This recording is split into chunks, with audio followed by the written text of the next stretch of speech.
Okay, here we define the degrees of freedom. Degrees of freedom are basically the number of directions in which a molecule can move. For example, if we have a ball, if we have a small ball which is just moving on this plane surface, then we can say that this ball has only 2 degrees of freedom, because the ball can either move in this way or it can move in this way. But if we have the ball which is in the space somewhere here, then this ball has 3 degrees of freedom, because the ball can move now in 3 directions, either in this way, or it can move in this way, or it can move in the upward direction. So we can say that the ball is moving in 3 different directions, so it has 3 degrees of freedom now. If I say that if we have a string, and on this string, let's suppose we have a bit here, so this bit either move in this way or it move in this way. So here we have only one directions for the motion, only one way for the motion. So we can say that this is 1 degree of freedom, or we can say that this particle has only 1 degree of freedom.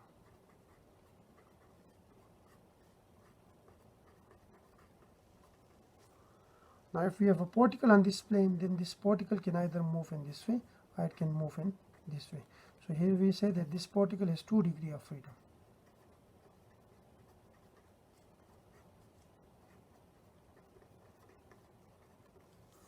Now if this particle is moving in a space, then there are 3 possible directions for the motion of the particle. One is this way, one is this way, and one is upward.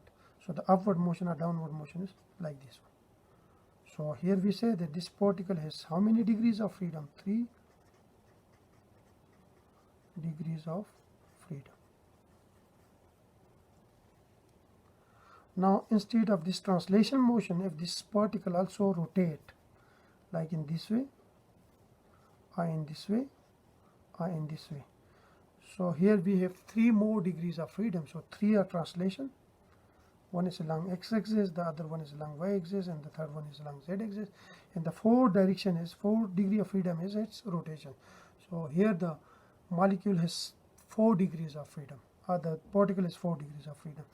So, but for single molecule or for a point particle, we are not considering this rotation or vibration motion.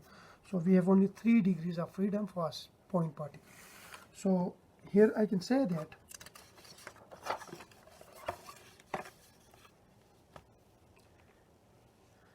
the molecule or the point particle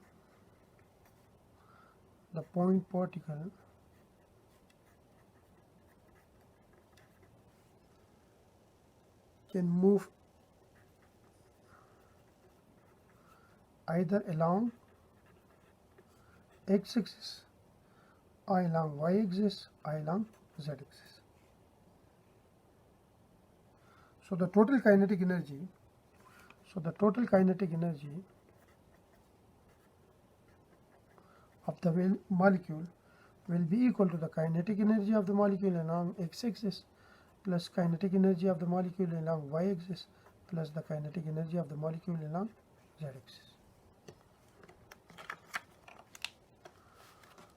So this means that the total kinetic energy will be equal to half mvx square, because along x-axis the velocity of the molecule is vx, plus half mvy square, because along y-axis the velocity of the molecule is, or the point particle is, vy, plus half mvz square, because along z-axis the velocity of the molecule is vz.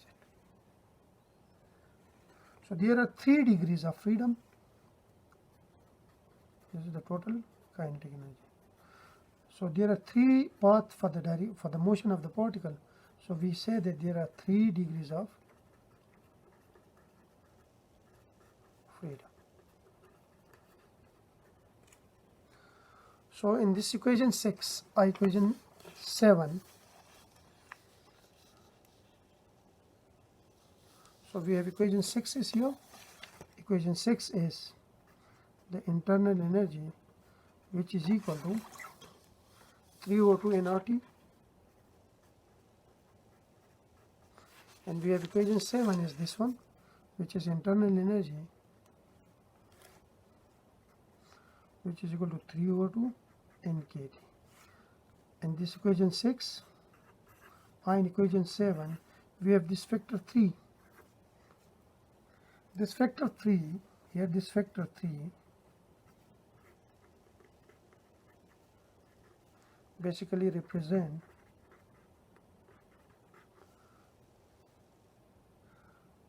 the degrees of freedom.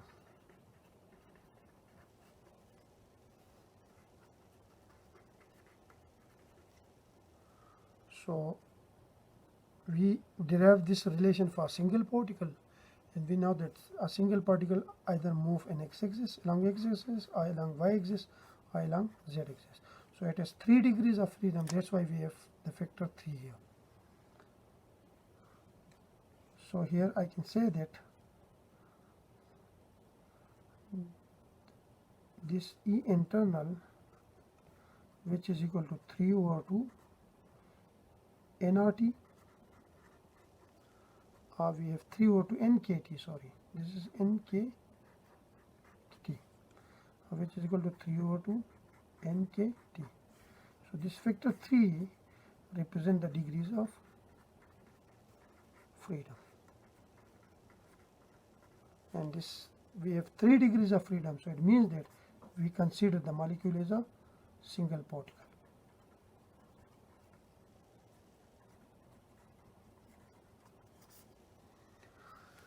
Now, but in reality, a molecule is not a single particle. A molecule is basically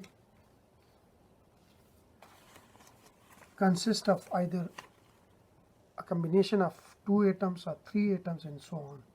So we can say that a molecule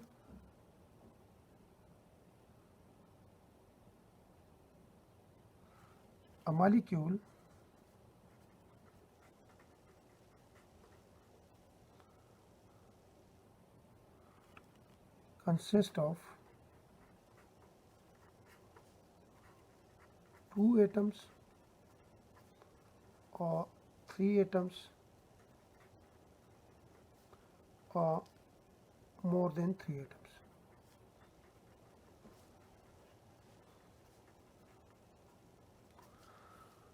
So I will consider a molecule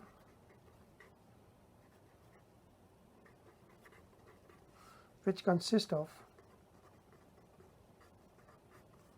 2 atoms. And the example of such kind of molecule is like O2, we have oxygen molecule, we have nitrogen molecule N2, we have carbon monoxide, etc. These are the example of diatomic molecule. These are called diatomic molecule.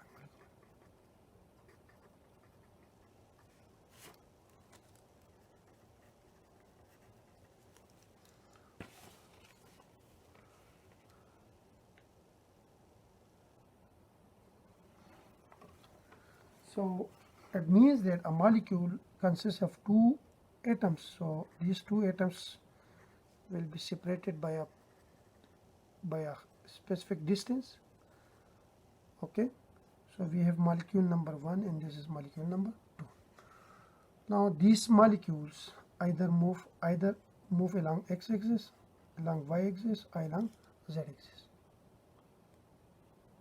Okay, so they can either move along x-axis, along y-axis, or along z-axis. So the 3 degrees of freedoms come from 3 degrees of freedom comes from 3 translational motion.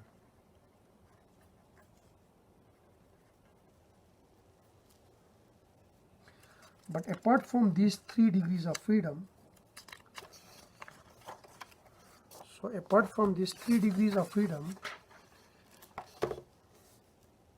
we have 2 more degrees of freedom.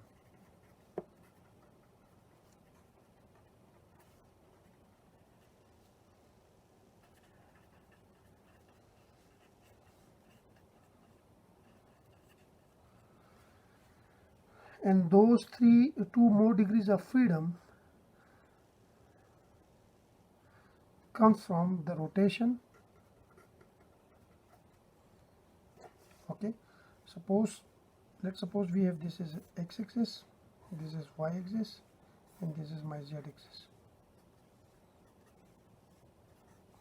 And let's suppose we have a molecules here, a diatomic molecule like oxygen O2. This is one oxygen atom, this is another oxygen atom, they combine to form a molecule O2. So this molecule, this O2 molecule either move along x-axis, y-axis and z-axis. So we have 3 degrees of freedom comes from the translatory motion, and 2 degrees of freedom comes from rotation, and the rotation is about their center of mass. Either this molecule move clockwise, rotate clockwise, or they rotate anti-clockwise. So this molecule either move in this way, rotate in this way, or they rotate in this way. So the 2 degrees of freedom come from the rotation of the molecule about their center of mass. Or we can say that these 2 degrees of freedom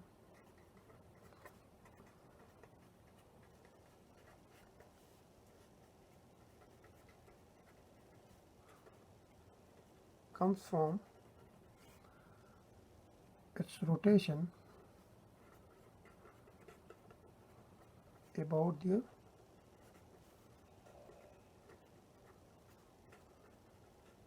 center of mass.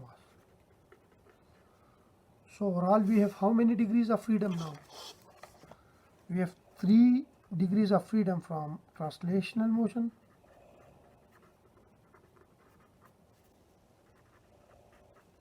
okay, and 2 degrees of freedom from rotational motion.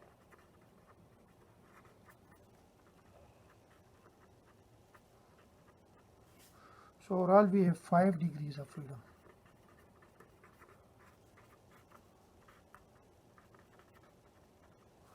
So we have the internal energy relation, which is E internal, which is 3/2 nRT, or we have internal energy relation which is equal to 3/2 nKT. These are for the point particle. Okay, here we have only 3 degrees of freedom,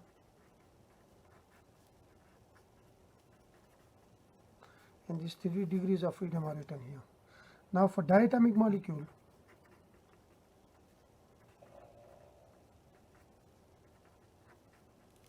the above equation, these 2 equations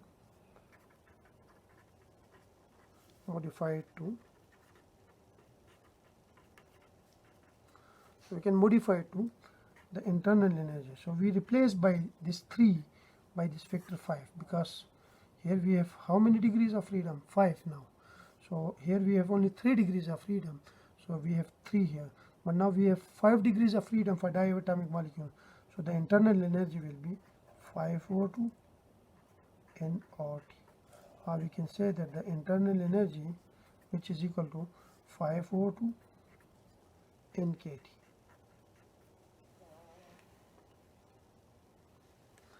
Okay. Now if we consider, so the total kinetic energy in this case is, so the total kinetic energy total,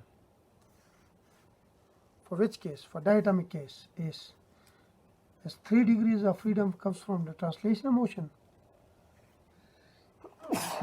So 3 comes from the translation motion. So we have 1/2 mvx square plus 1/2 mvy square plus 1/2 mvz square. So these 3 comes from the translation motion, and we have 2 degrees of freedom comes from the rotation, and the rotational kinetic energy is normally represented by kinetic energy rotation is normally represented by 1/2 I into omega square, where I is called the rotational inertia. Rotational inertia. Okay, so we have now rotation is either along x-axis or along y-axis. So we have the 2 degrees of freedoms come from 1/2 Ix omega x square plus 1/2 Iy omega y square, where i's represent the rotational inertia of the molecule. So here we how many degrees of freedom now? 1, 2, 3, 4, and 5. Now for polyatomic molecule, if you consider a molecule which is composed of more than 2 atoms. So for polyatomic molecule,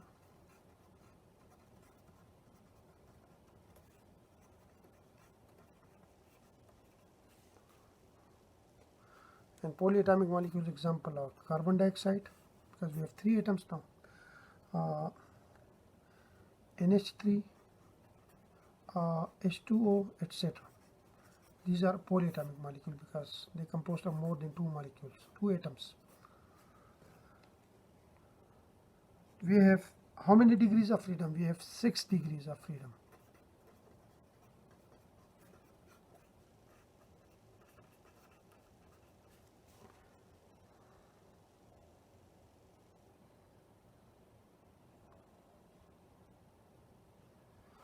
So the 6 degrees of freedoms are 3 translational,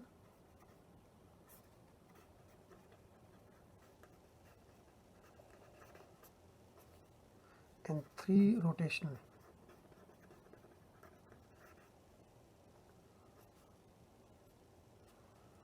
So the total kinetic energy in this case is 3 translation are 1 over 2 mvx square plus 1 over 2 mvy square plus 1 over 2 mvz square. These are the 3 translation degrees of freedom. Plus we have rotation 1 over 2 ix omega x square plus 1 over 2 iy omega y square plus 1 over 2 iz omega z square. So in this case we have rotation along all the axes, along x axis, along y axis, along z axis. So our relation for the internal energy, which is E internal, which is equal to 3 over 2 nRT, which is equal to 3 over 2 nKT, for what? For a single particle. For diatomic molecule, we have the internal energy, which is as 5 over 2 nRT, which is equal to 5 over 2 nKT. This is for diatomic molecule.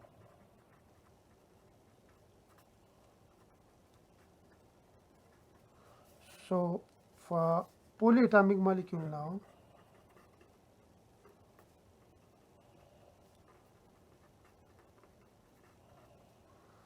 the internal energy will be equal to, so we replace this 3 or 5 by 6 because we have 6 degrees of freedom now. 6 over 2 nRT, we have internal energy which is equal to 6 over 2 nKT. This is for the polyatomic molecule.